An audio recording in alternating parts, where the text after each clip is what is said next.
good morning time, good evening time, good afternoon time, whatever the case may be in your part of the world. Crisscrossing Wires back with another video. Basically, more on building batteries. I myself am learning a lot about this stuff as I go on, and I always want to share the knowledge, well, not knowledge, the info. But yeah, so today we're going to be discussing conductivity and resistivity. Two important words when you're building a battery or in any circuit, where you're producing power or trying to get optimum efficiency. Now, as I've discussed in the past, there are several different ways you can build a battery, and all of them will work. I'm not always saying that batteries need to be built the way I build mine, or they won't work. Not true, as they will work. There's possibilities that they may fail under extreme pressure. However, they will work. And reason for building them the way I build is for maximum current flow. That is what we want as e-bike guys. We want to get the max out of our systems, and the most important part of your bike is the battery. Doesn't matter what kind of controller you have, what type of motor you have. If your battery cannot produce the power that your controller is trying to put to your motor, it's a fail. You know what I'm saying? Doesn't matter what kind of controller you have. If there ain't enough juice, it ain't enough juice. Okay, that being said, same thing like when you build your battery. Just because you're using monocells, 45 amp cells, doesn't mean that you're going to be getting 45 amps out of each of those cells for your complete pack. Especially if your pack hasn't been built with resistance and conductivity in mind. Alright? Now, resistance is measured in a unit called ohms. So when I'm talking about ohms, resistance, or impedance is the overall resistance of an entire circuit, but still means the same thing. When I'm talking about current flow, the movement of electrons, that's measured in amps. All right, so just so you understand the terminology that I'm using, and we're all on the same page. Some people refer to stuff differently. All right, so like I said, with me, current is amps, and resistance is ohms, and yeah. All right, now, first of all, when it comes to batteries, you should know that when you put batteries in series, the voltages add up and they get larger the more cells that are in series. And when you put batteries in series, what you're doing, just like when you put batteries in a flashlight, you put one in and then the other one goes right behind it, the same direction. All right, the positive of this cell is going to the negative of the next cell and right on down the line. These monocells fully charged are 4.2 volts. All right, so when you add another one, that's 8.4. When you add another one, that's 12.6. When you add another one, that's 16.8. Then another one is 20. On down the line, okay? In series, voltages add up. Now, when cells are in parallel, meaning all the positives are connected together and all the negatives are connected together, instead of voltage adding up, voltage stays the same at that point. You got two 4.2 volt batteries in parallel, voltage stays the same. However, the capacitance adds up, meaning the volume, the amount of energy stored in this battery increases exponentially, just like when they're in series, except it's capacitance. And I mean, not capacitance, capacity, I'm sorry. Now, not only does the capacity add up, but the discharge rate adds up. So if these are 45, these cells can discharge 45 amps each. When they're in parallel, that's 90 amps. All right, and then that increases the more you add in parallel. Okay, so when we're setting up our battery, first of all, this pack that I'm building right here is going to be a 20S 12P pack.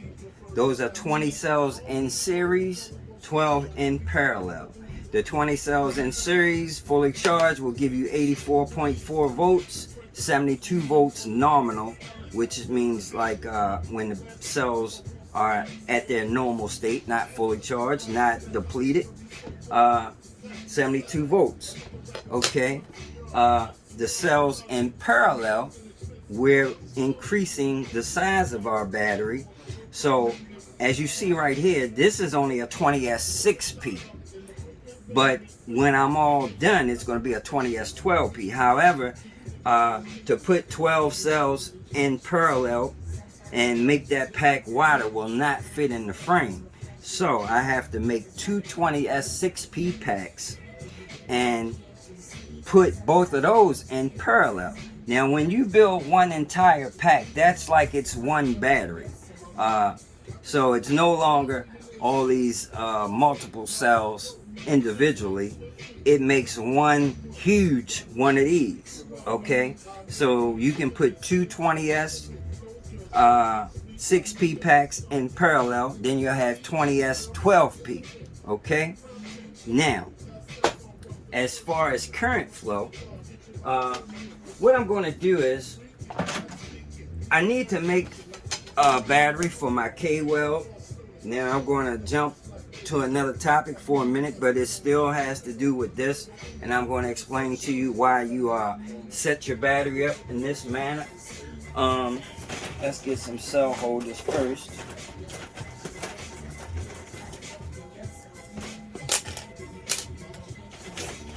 Some that aren't full ones.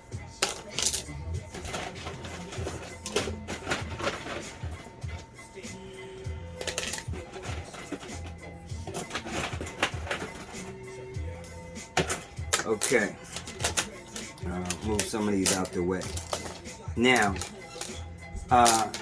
without the cells being in these honeycomb holders, I want you to envision this like the cells are in there, and you know there's one on top and one on the bottom. It's like that. But you know, to do this demonstration, I'm just showing you the single connectors. I mean the holders, cell holders. Now, for a 12 volt battery for my K-Weld, it's going to be a 3S, 3 cells in series and 6 in parallel. Okay, now the best way to put these cells in series and parallel to get maximum current flow. Now some people would build their pack like this. These 6 cells, all right, will be in series with the next group of 6 cells, except this group right here will be inverted, because if they need to be in series, you know, the positive, let's say the cells are sitting in there like that, the positives are coming up, right? So in the next S section, the cells would be going down because we want them in series. So we would make a connection between these two groups. Let's just say, let me use this as representing they're connected. All right, they're connected like that. This group positives going into this group negatives. Okay, all right. Now that is 3 groups of 6P cells in series. Now, this would make a 12-volt battery. However, you will not get maximum current flow this way. Now, reason why is obviously, as you can see, this current has one path that current can flow.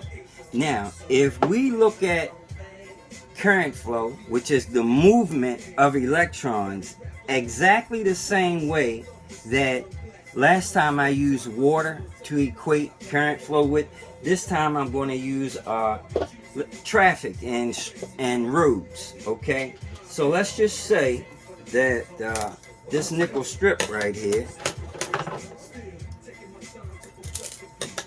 is one single lane road. Okay, one single lane road that cars are moving down, except it's a nickel strip and there are electrons moving down.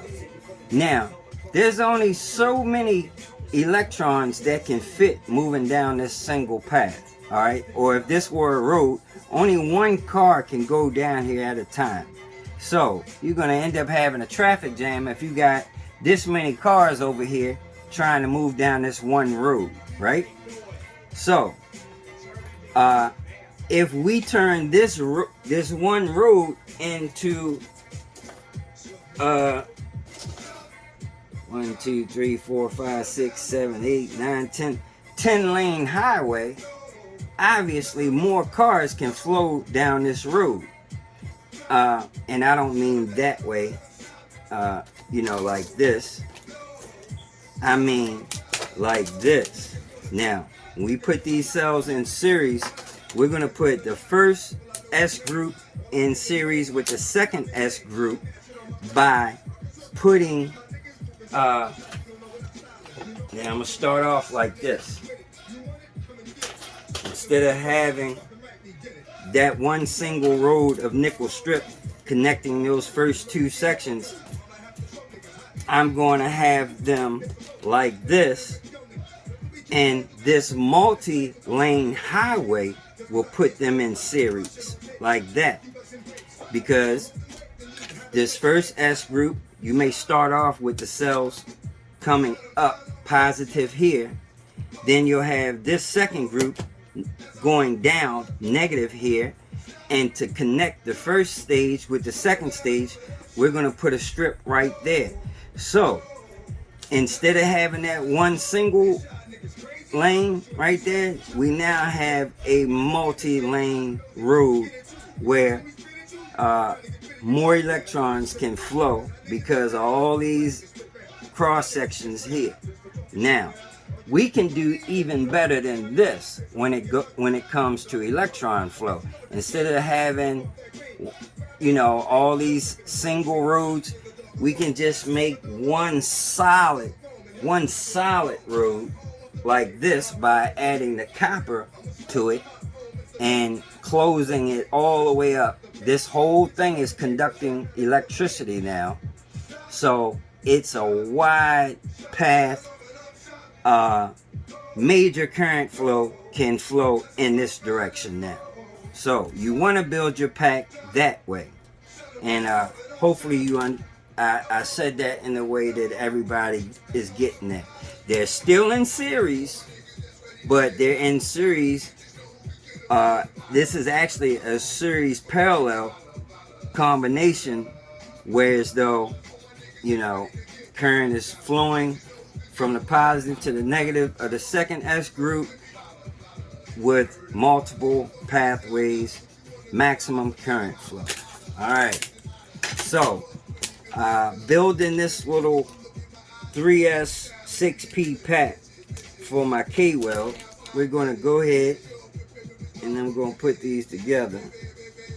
You can look at this, a little mini one of these batteries. That's a 20S 6P. This is just going to be a 3S 6P. All right. Now we're going to go ahead and load our cells up into here after I make the top and the bottom cell holders.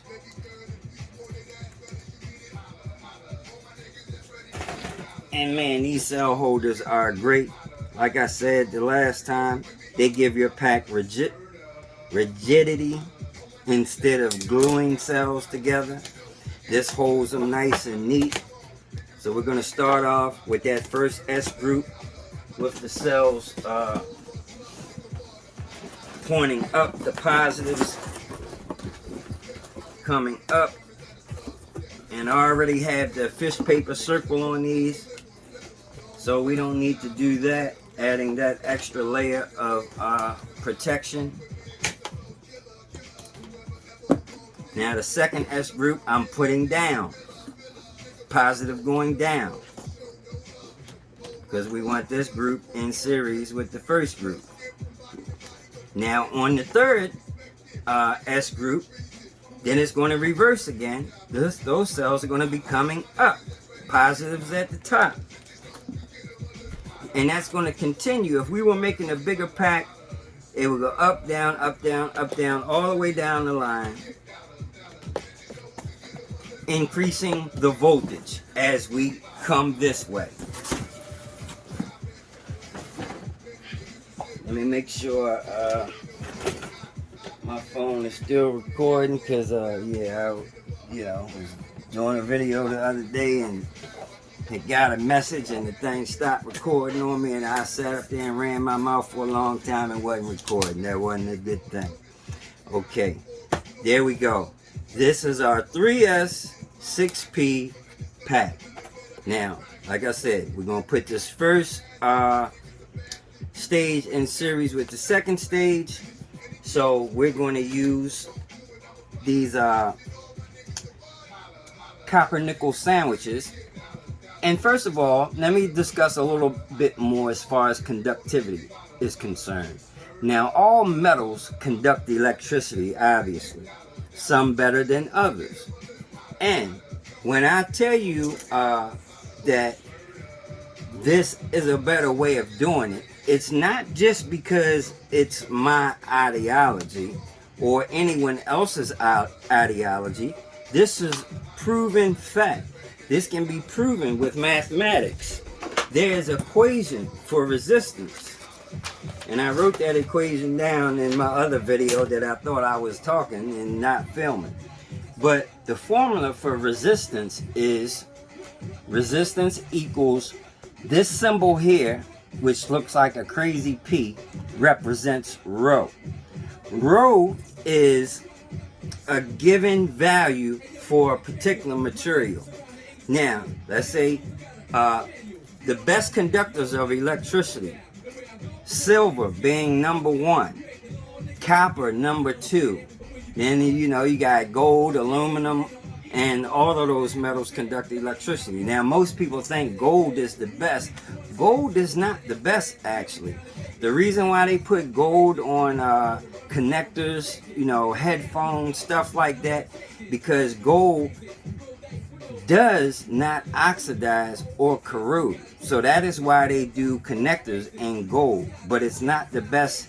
It doesn't have the best conductivity, but it will last forever. Whereas though copper will oxidize, you seen pennies turn green and all that because they oxidize, they corrode. Then the surface area of the copper will no longer conduct its electricity as good. When you put something to the surface area, it may not make connection because it's been oxidized with all that corrosion. So you have to take some sandpaper or some Brillo or steel wool and rough it up so the surface area will be able to conduct electricity again. Now, like I said, each material, silver, copper, gold, they all have a rho value, okay? And that differs. It's a mathematic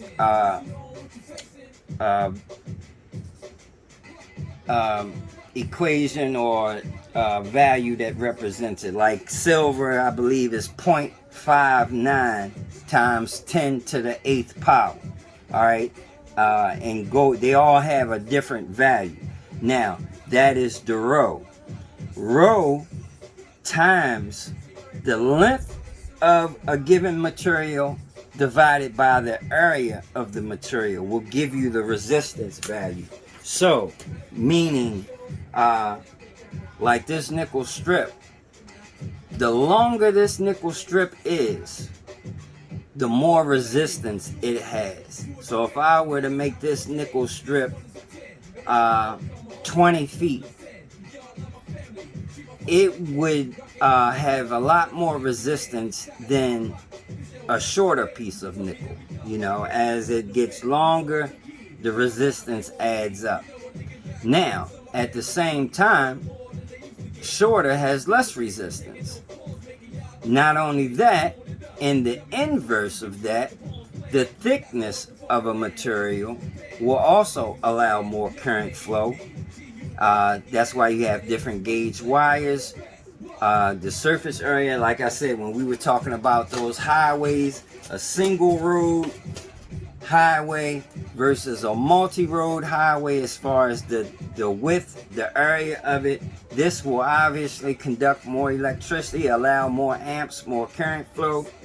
So yeah, that is how you input those variables into that equation, because you can put all you can measure all those values and solve that equation, find out just how many ohms is in a given material, or whatever it is you're measuring.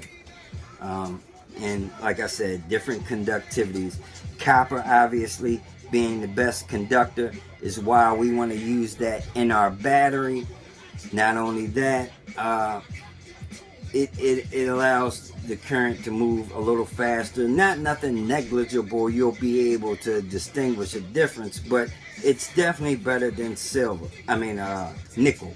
The reason why we have to make a copper nickel sandwich instead of just using plain copper is you can't just weld the copper straight to the cell.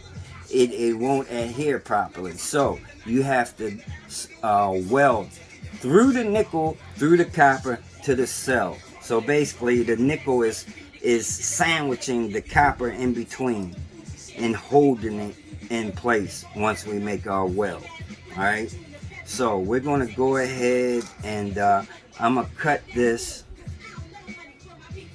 copper nickel sandwich, and I'm going to leave a little excess on the end, so when I'm done I can solder my leads onto it.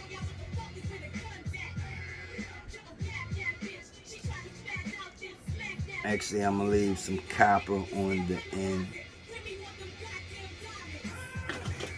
And you can actually just use some scissors to cut the nickel and the copper.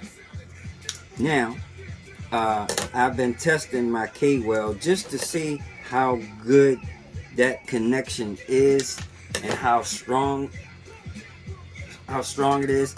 Now, they do what you call pull test. When you make welds, you do a pull test to see if you can pull it off of the batteries or pull the materials apart.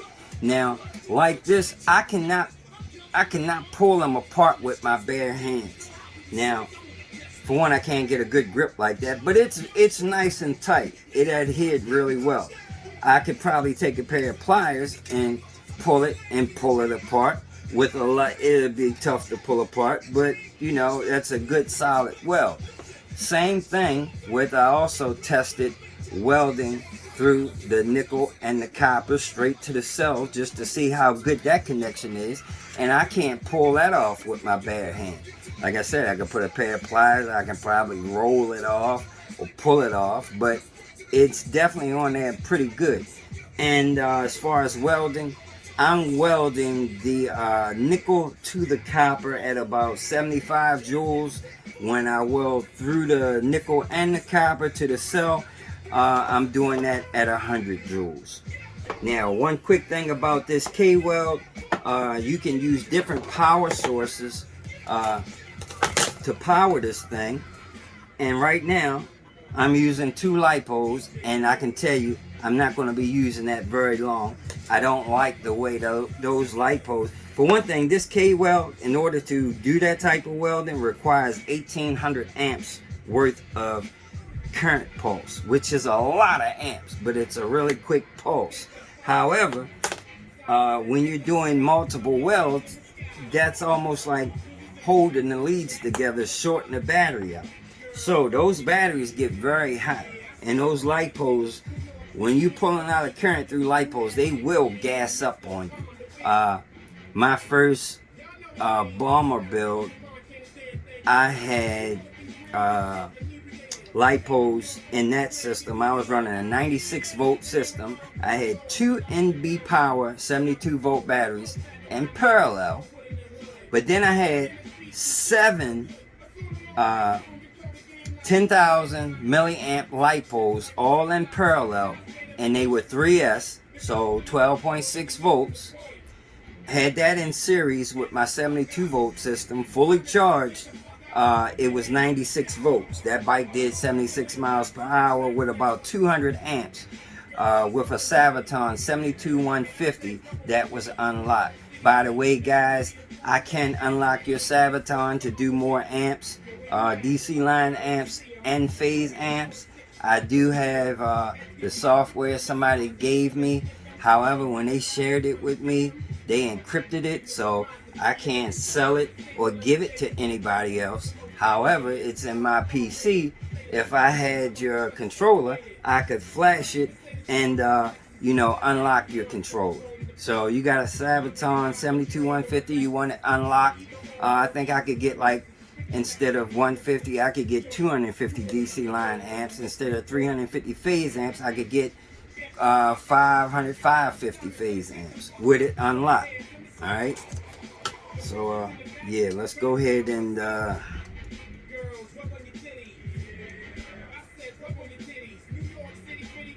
cut this piece of nickel copper sandwich.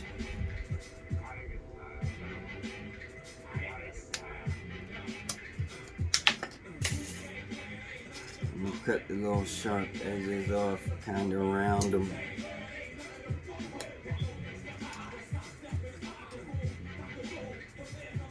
I don't want no sharp edges. And if this was a pack, like that going in a bike, like I said, I'm gonna make a little template to make the nickel copper sandwiches, like, perfect as far as how they line up on the batteries. This is just this is just for welding, so it doesn't have to be that perfect. However, I still try to make it as nice as possible.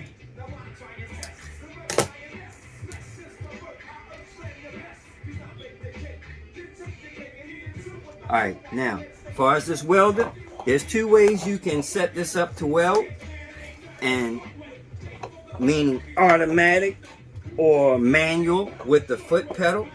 I prefer manually, because when you have it automatic, as soon as the leads touch the material, it will weld. Now, sometimes you might not have your leads placed exactly where you want them, and it's going to weld immediately. So when you're using manual, that gives you time to place your leads correctly, and then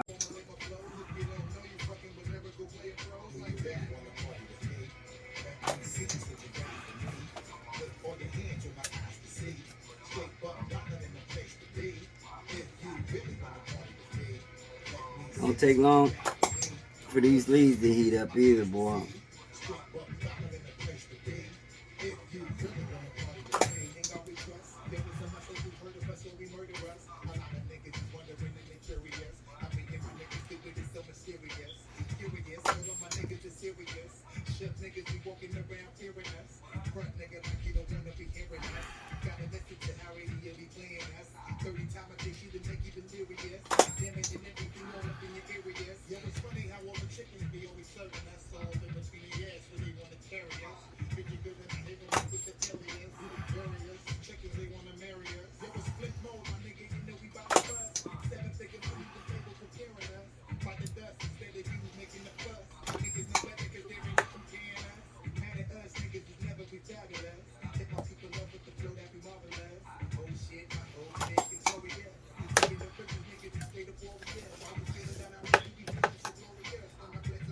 Yeah, buddy, these boys get hot quick.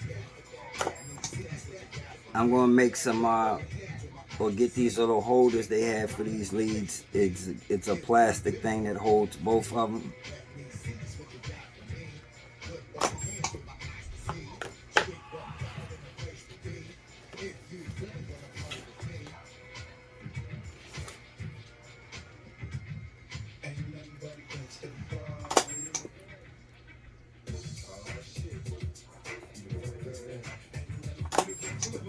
Alright, we're gonna let them cool down while we flip this over. I have a little fan under there. Let me turn that on.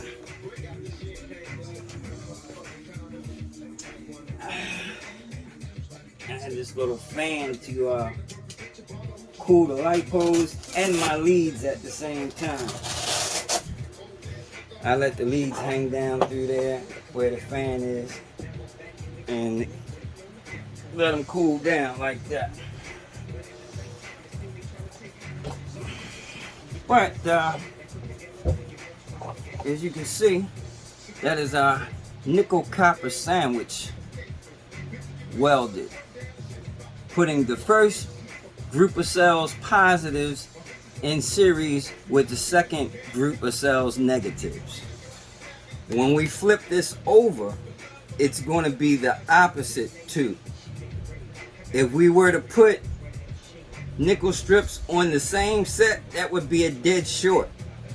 So never connect, cells like that and connect them on the bottom on the same set of cells, same two groups of cells.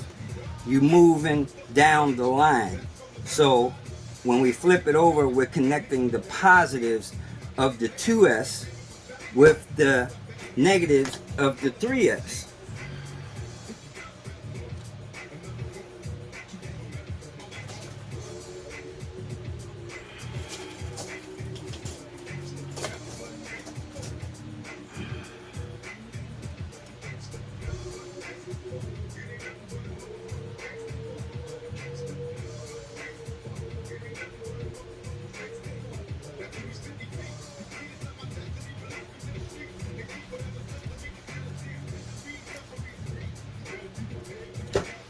I had to double check that, make sure I wasn't doing that craziness.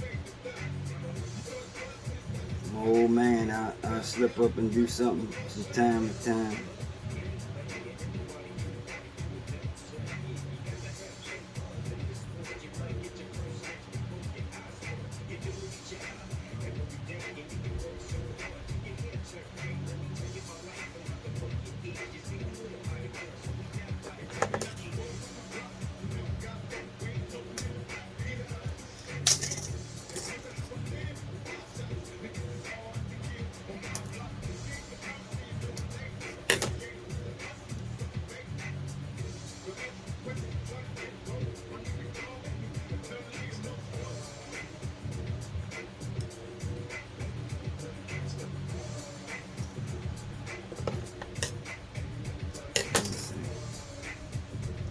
I think I'll leave that right there. Put the leads right there like that.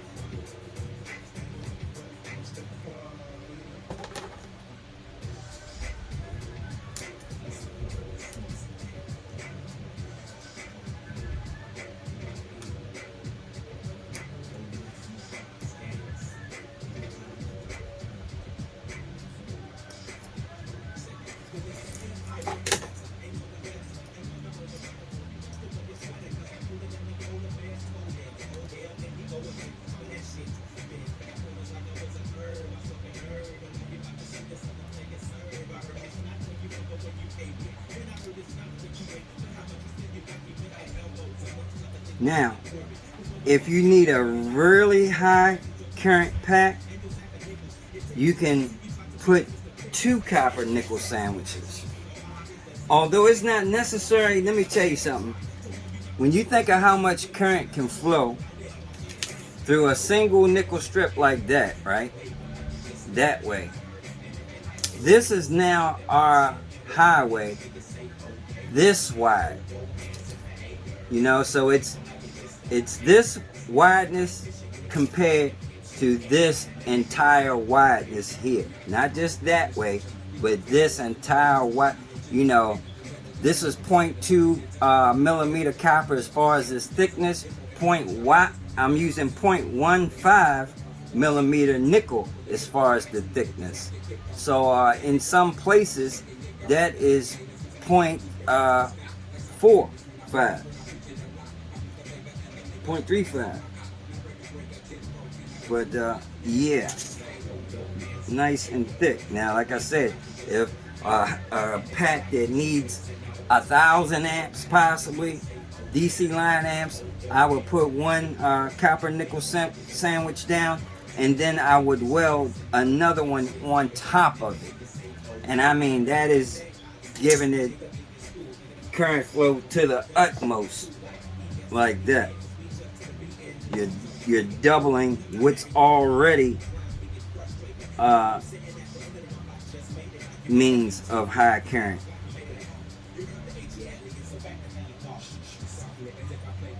We'll do some tack welds first.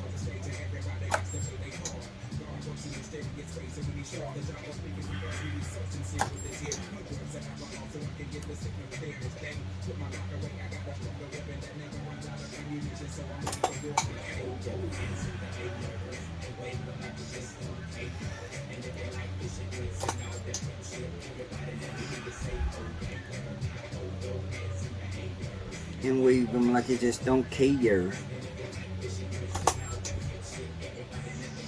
Oh yeah.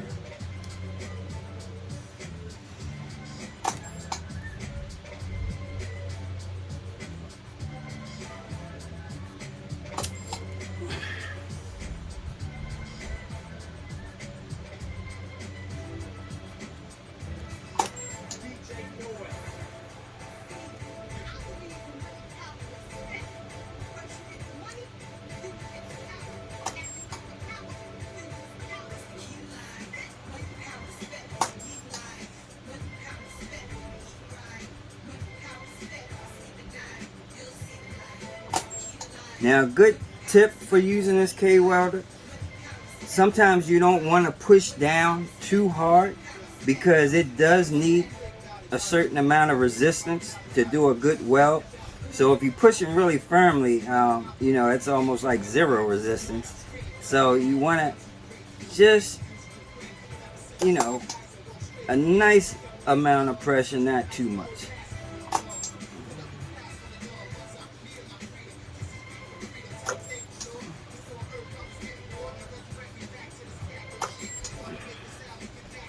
Yeah, these things get hot quick. So I definitely will need those probe holders, or I'm going to wrap some tape or something around these things.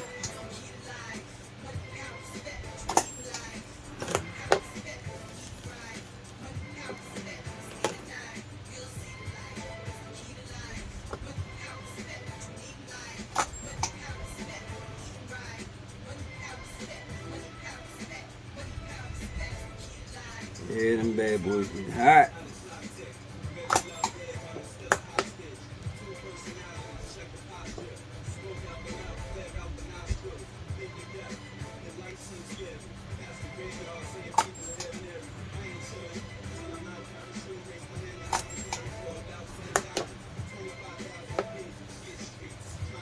And that's another reason why I said I didn't really like welding in the beginning. You can actually send one of these. They were like, you can accidentally send a cell in the thermal runaway if you accidentally, well, you wouldn't have none of that fish paper on top, but it was some kind of way you could touch the positive of the cell to the negative of the cell and send that 1800 amps through that cell. Yeah, you're sending that cell in the thermal runaway, most likely.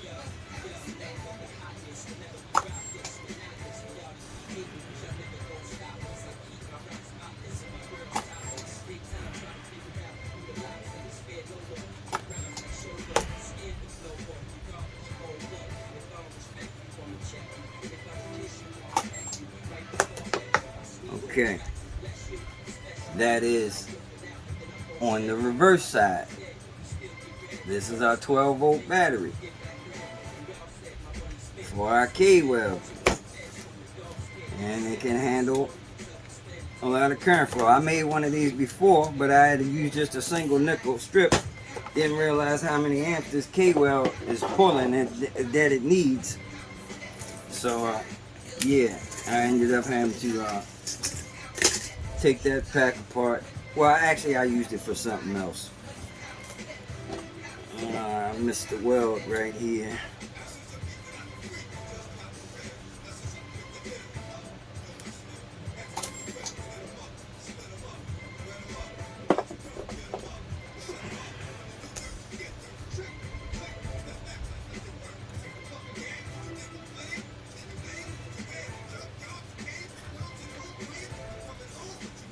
Alright, so now what we have to do now is we're going to put some leads on this thing.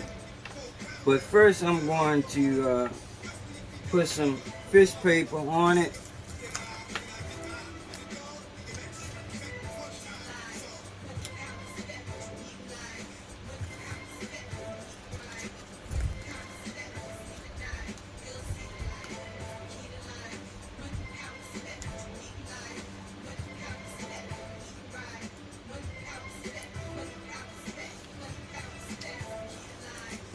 Where's my pen? Use my little pen to use.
Oh man, I seen a video on Facebook of a guy, and man, talking about being saved by your protective gear. This guy was riding, I think, a scooter, a gas scooter, and I forgot what country this was, but some kind of way he got knocked off his bike, but he flew through the air a little bit, and he ended up landing right underneath of a bus that was moving. However, the bus wasn't going really fast. It was going, maybe, you know, the bus might have been making a turn, so it was going 5, 6, 7, 8 miles an hour. The guy flew under the bus. The back wheel hit his helmet. It was like getting ready to run over his head. But because he had a helmet on and the bus wasn't going really fast, the wheel kind of pushed his helmet, his head, and slid it. If he didn't have that helmet on, his head would have gripped and not slid, and that bus tire would have ran right over his head. Now, he still was jacked up from the pressure on that helmet, but man, that's why I'm saying, man, you know, I know a lot of guys don't wear protective gear, no helmets or something. And look, man, you do you do how you do, but you know, not trying to wish any bad luck on anyone. I promise you, I never want to see anybody get hurt or injured. But honestly, man, it's just a matter of time. We all go down at some point. I don't want to fall. I don't want to go down even with protection on. You know what I'm saying? I don't want to have no incidents to test my protection. But I damn sure don't want to do that, with nothing.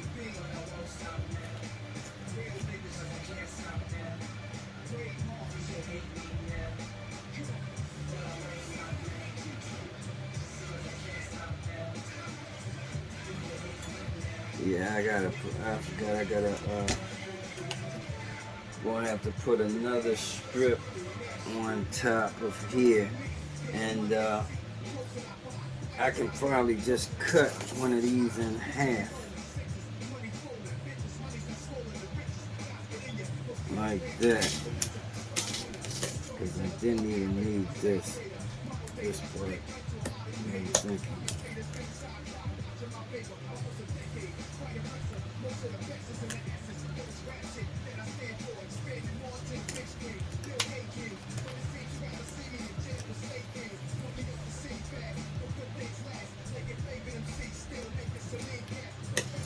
Alright, so let's go ahead and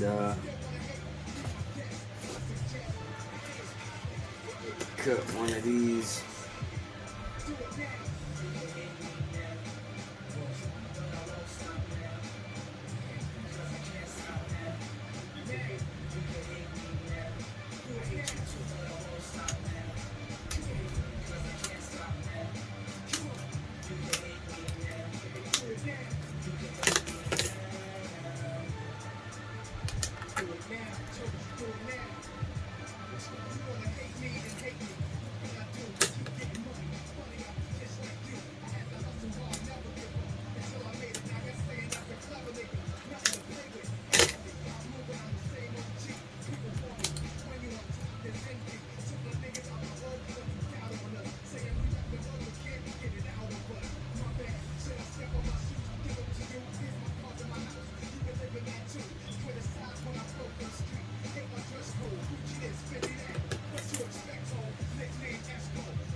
This paper is sticky, icky, icky.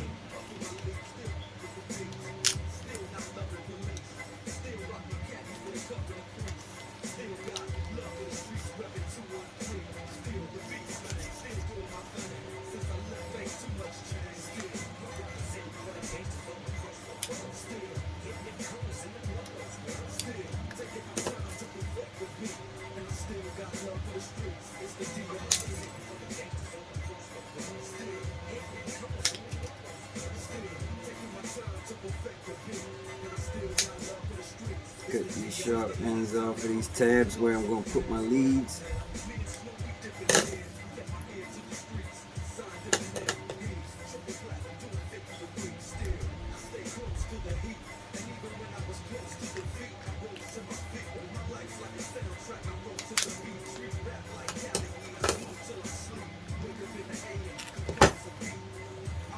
And there we go. There's our 3S 6P monocell pack. And no, we don't need no BMS on this little teeny pack. It's just for welding. Not putting no BMS on it. By the way, over here, I took the batteries out of the Beast, and before I wanted to start on this new pack welding, I wanted to make sure I was perfectly confident in the welding power of this K-Weld. So what I did, I made a whole bunch of these nickel copper sandwiches, and I welded over the bus bars that I already had in the Beast pack. So the bus bars in the Beast pack are now doubled up, you know, like I was saying, double these for double the current flow. So initially I just had one layer of copper in that pack. Now it's dual layers of copper. I still got to do the other part because the Beast pack is actually 3 pieces. This is 2 pieces together inside of there in parallel. Then I got another piece that I add on to this piece. So I got to finish the other piece, adding nickel copper sandwiches, and put some new fresh leads on them, and throw that back up in the Beast. You know, after I put some heat shrink on it, obviously, but turned out pretty good, man. You know, you definitely got to have that fish paper and that cap-on tape on there. I also have that nylon string tape on there as well to make sure that pack will not separate or come apart. And I'm also going to put some straps on it. Like I said, when I put it in my frame, I strap it to the frame. I don't just sit it in there. You can't just sit it in there and depend on those plastic sides to keep that 50, 60 pound battery in there. If you get into an accident or have a mishap, it's not going to happen.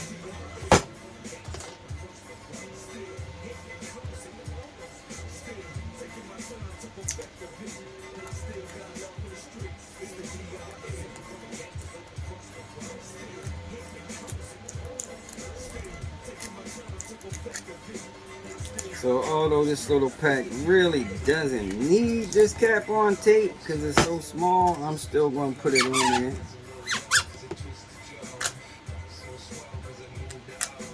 And tape it up nice and pretty just for GP. See, I'm such a anal person on shit being straight and neat looking. I hate for shit to look raggedy and tacky like it was obviously done in the back alley. This ain't no back alley, although it's not no shop, but I at least like for stuff to look like it was made in the shop.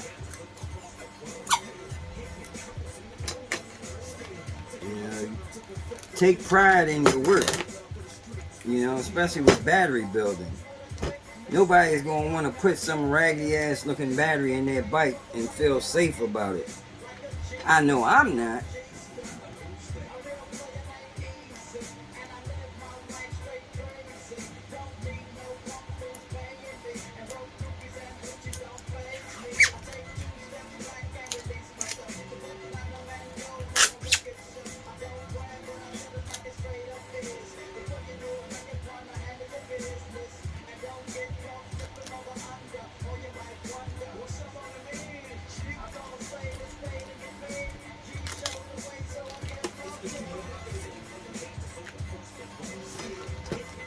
actually, I can't even really put that on yet. I gotta put the leads on, so I shouldn't even start putting that on. But anyway, where are my leads at for that?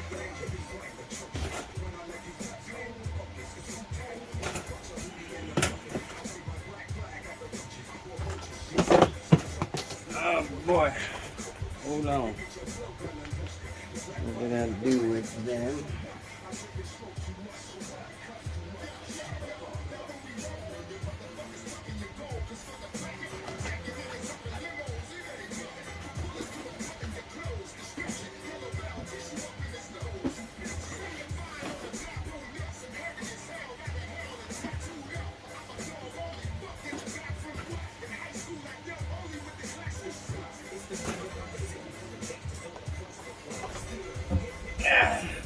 Oh boy. I tell you guys, like I said, don't never get old. Shit, this ain't even.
Alright, we gotta plug up our soldering iron. We got a fresh old new tip up in there. You can't be soldering with an old raggedy tip either. These soldering irons, as good as they are, when the tip gets old and raggedy and corroded, they stop soldering like they did when they were fresh and new.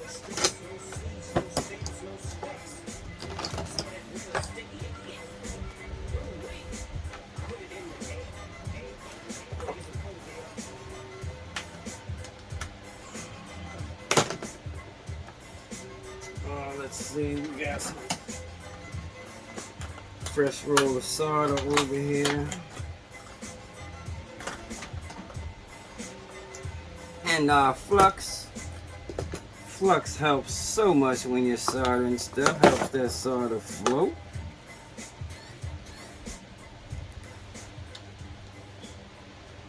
You know what? Rather not.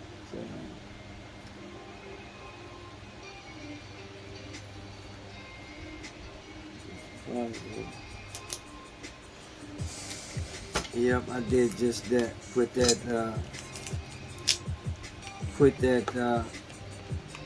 fish paper on the other side and didn't weld these. Put a piece of on the other side for our other lead. So we're gonna do that real quick. On camera, slipping. At least I caught myself.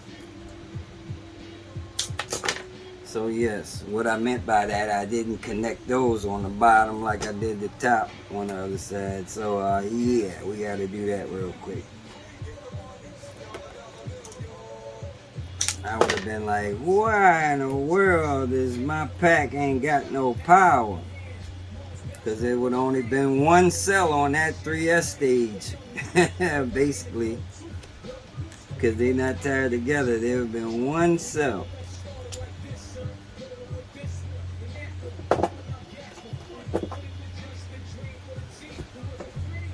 Knew I did that a little too fast, running my mouth. That's what happens when I'm running my mouth at the same time. which is normally why I don't like to be doing stuff at the same time.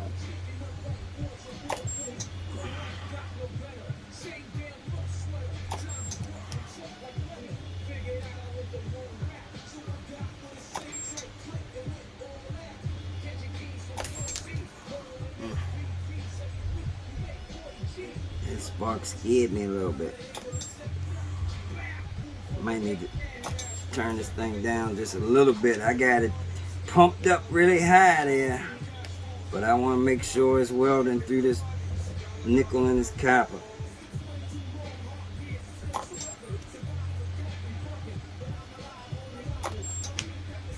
You know, that's the problem. A lot of people aren't getting enough power to weld through nickel and copper.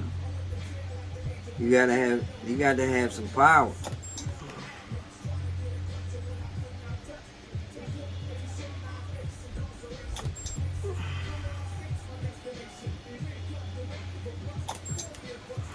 There we go. There we go. Connected all those. Actually, I gotta put a. Didn't even leave a tab for our lead, so I'll just weld this nickel copper bit right here on.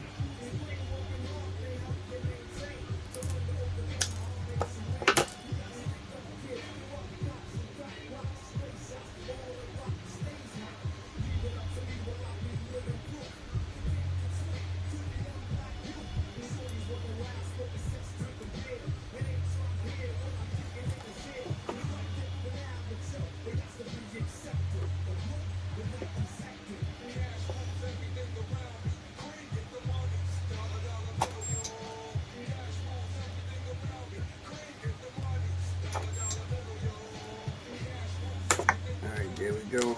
Put that fish paper back down. Yeah, that's what happens when you speed. Speed.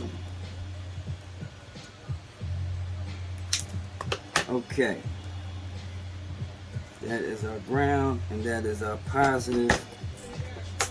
Let me go ahead and just check it with our meter real quick.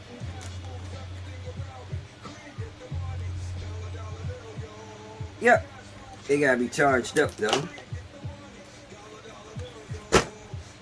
Alright, so let's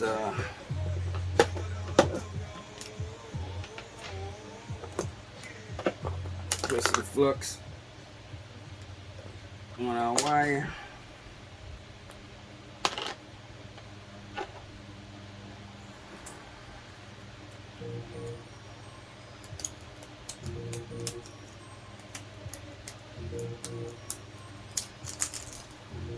This old fresh roll.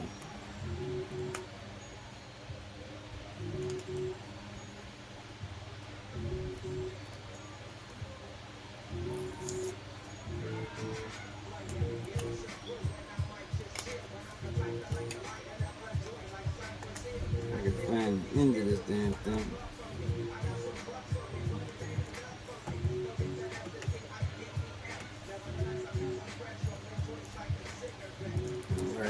There we go. Let's see what our tip looks like.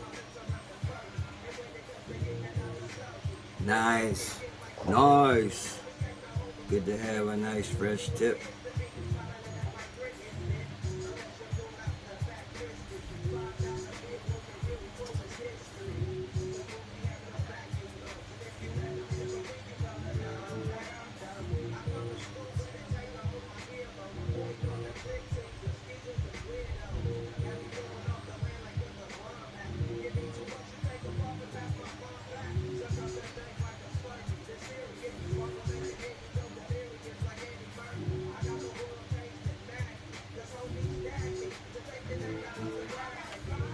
I tell you, these thick wires, they need some solder and they need some heat to melt that solder and get it all the way through those little thick wires.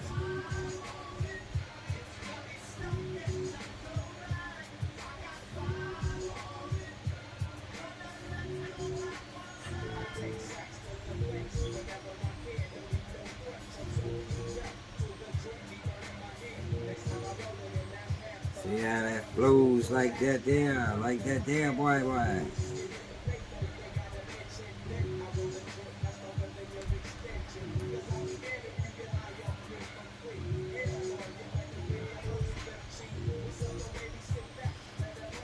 Alright.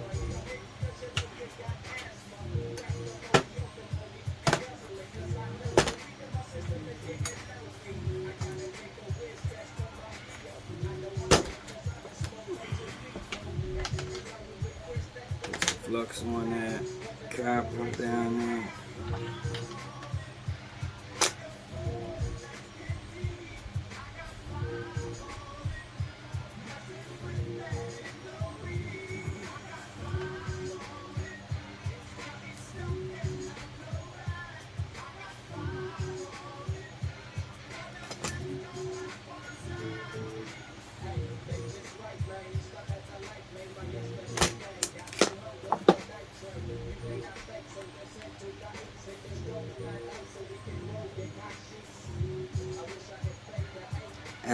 That's a mean iron right there. That's why I love this iron.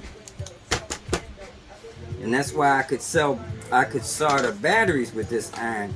See, you can't solder batteries if it takes you too long to solder them, and you have to keep that heat on there so long. You got a good hot iron that can hold the heat. You can be in and out of there without that heat reaching the inner cell. And still don't care what nobody say, even though I'm welding using this K welder, ain't no connection better than a solder connection. It's just not. But you know, like I said, I give the people what they want. If they think because they say manufacturers doing this, that that's the best way, then fine. You got to understand, the manufacturers are all about production, all about that bottom line. It takes too long for a person to be soldering these packs. Not only that, that person has to be a skilled laborer, and they have to pay that person. They can hire anybody off the street and teach them how to weld really quick, or they can even run these batteries down an assembly line and have robots, actual human being doing these welds. So you know, you gotta pay a human being for that. Whereas though you can have battery packs moving down an assembly line, and you can have robots welding, or you know, you can, like I said, you can teach anybody basically how to weld some batteries together. You know, I need to put some tape on there so these leads don't accidentally touch together. I've done that before, you know, by mistake, having those leads dangling around like that, and they accidentally touch, and you get fireworks. So we're going to put some tape on this positive lead so no accidents happen. Surely don't want no fireworks. I can go ahead and tape this up completely now.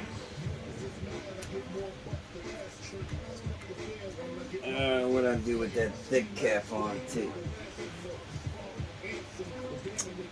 Oh, right in front of my face. Don't get old, people.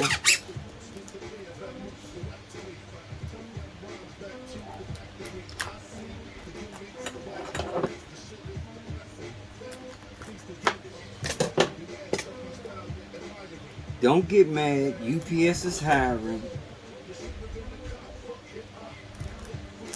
It's a good line right there.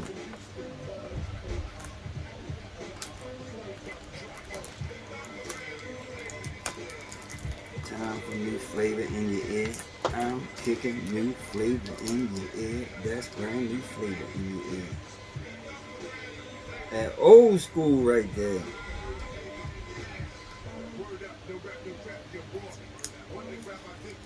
Hold it for me. Like the tone on Pro Kids.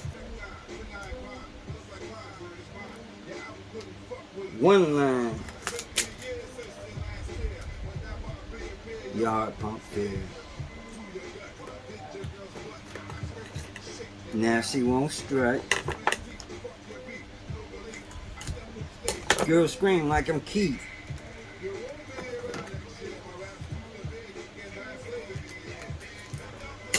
Keith Sweat, for y'all that don't know what Keith he was referring to. Girls used to go crazy for Keith Sweat and his crying ass.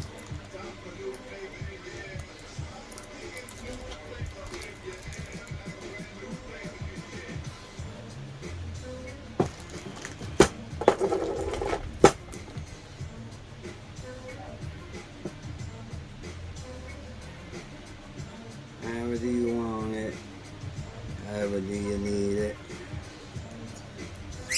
I'm up there mixing in my mind.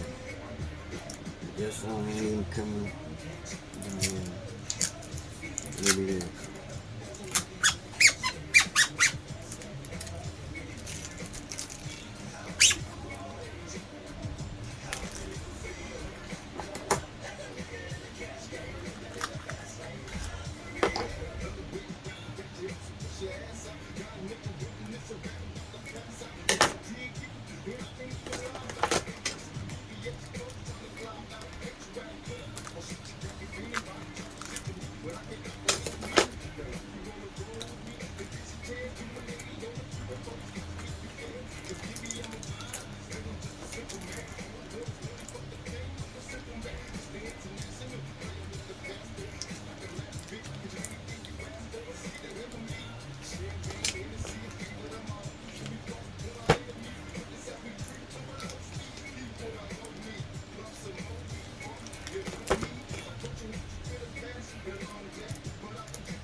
How do you want it?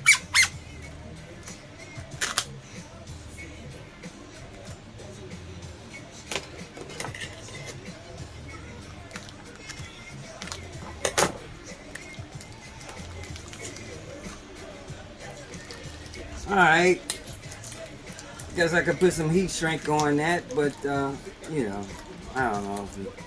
Like I said, this is just for my welder. That is our new high current 3S monocell pack.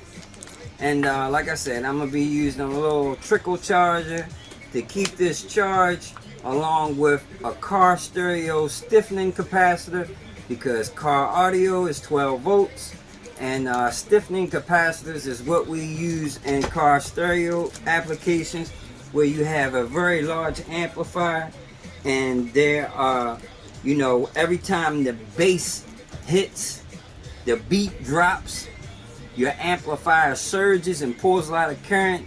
Back in the day, you used to see people headlights dimming and everything when they didn't have enough car amps, you know, with their battery and alternator system to supply those big amplifiers. The headlights would be dimming when they're playing music.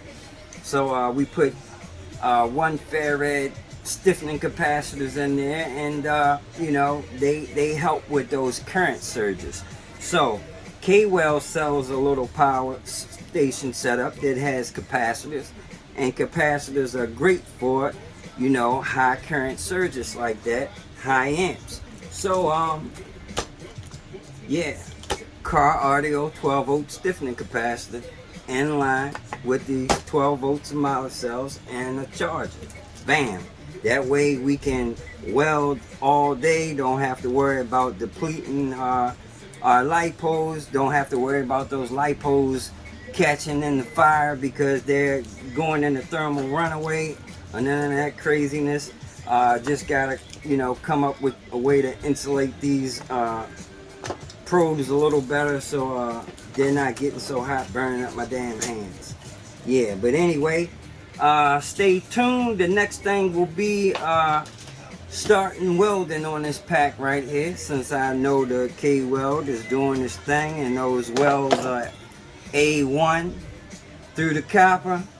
And yeah, I didn't mention that you know, I'm using this is actually, yeah, I have 0.2 and 0.3 copper. This is 0.2 and it's 1 inch thick. I make it as the same width as this nickel strip, and I am welding through both nickel and the copper. Alright, somebody thought I was just cutting the copper to the thinness of the inside, that opening. Nah, we want maximum current flow. So like what I was talking about, that surface area, how wide it is. Honestly, I could have made them strips a little bit wider, you know. They're an inch wide. Maybe I could have made them like 1.5 inches. I still could do that. In fact, I probably will do that. Make the copper so it's as wide as the 2 cells totally, because the wider that piece of copper is, the more current can flow. And yeah, so I probably will do it like that. Alright, y'all, take it easy, take care. Patreon guys, stand by for the live stream. Peace.